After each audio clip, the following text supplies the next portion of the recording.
আউল কে না ভালোবাসে। আউল ডিজাইন এখন খুব ট্রেন্ডিং চলছে। কি ঠিক বললাম তো? ওয়েলকাম টু অপরূপা সিরিজ অফিসিয়াল। আমি অপরূপা চলে এসেছি আমার হাতের কাজ নিয়ে।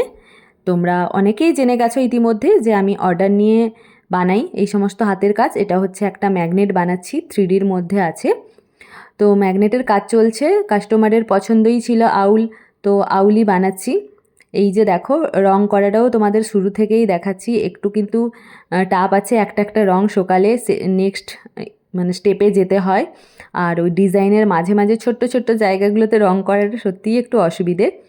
তো একটা হাতেই আমি করছি, তারপরে ক্যামেরাটার পেছনে বাকি আমাকে হাতে নিয়েই করতে হবে। অ্যাকচুয়ালি দুটো হাতই ইউজ করতে হবে, আর সবসময় স্ট্যান্ডে লাগিয়ে কাজ করাটা হয়ে ওঠে না। সেই কারণে কাজ করতে করতে মনে হয় না তোমাদের সাথে একটু আমার কাজটাও শেয়ার করি। শুধুমাত্র ফিনিশিংয়ের পর তো দেখালে চলবে না, তাই কাজটাও একটু শেয়ার করলাম তোমাদের সাথে। এবারে রঙটা পুরোপুরি শুকিয়ে যাওয়ার পরে আমি ভার্নিশ করে নিই, তারপরে আমি স্টোন পেস্টিং করি। বুঝতেই পারছো, একটু মানে গ্লেজ আসছে, আর ভার্নিশটা করলে জিনিসটা টেকসইও হয়। এবং সমস্ত কিছু হয়ে যাওয়ার পরে ব্যাকে আমি ম্যাগনেটটা লাগাই। এবার ব্যাকে যে আমি ম্যাগনেটটা লাগাই সেটাও আমি তোমাদেরকে দেখাবো। এই ম্যাগনেট গিফটিংয়ের জন্য খুবই ভালো এবং খুব অ্যাফোর্ডেবল প্রাইসের মধ্যে হয়, এবং তোমরা অনেকগুলো পিস একসাথেও নিতে পারবে, মানে সেরকমই প্রাইসটা থাকে।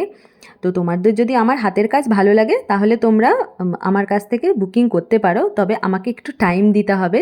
আজ বললেই কাল আমি দিয়ে দিতে পারবো না, একটু কয়েকটা দিন টাইম দিতে হয়। আর যেহেতু আমি কাস্টমারের পছন্দটাকে মানে প্রেফার করি যে ওরা কীরকম ডিজাইনটা চাইছে, তারপরেই আমি আমার কাজটা তুলি, সেই কারণে একটু কয়েকটা দিন টাইম লাগে। এই দেখো, এটা ফিনিশিং লুক। কেমন লাগছে তোমরা আমাকে জানিও যে তোমাদের ভালো লাগছে কি না, তাহলে আমি সেই রকমভাবেই ডিজাইনগুলো তোমাদের সামনে তুলতে পারবো। এবার আমি যে ম্যাগনেটটা আটকেছি ওটাও তোমাদের দেখিয়ে দিলাম, আর ব্যাক সাইডে যে আমি একটা কালারের কোটিং দিই ওটাও তোমরা দেখে নাও। এবার আমি ফ্রিজে আটকে দেখিয়ে দিচ্ছি। দেখো, ফ্রিজে খুব ভালোভাবেই আটকে যাচ্ছে। তোমাদের যদি আমার হাতের কাজ ভালো লাগে তাহলে তোমরা আমাকে কমেন্ট করো। Thank you so much.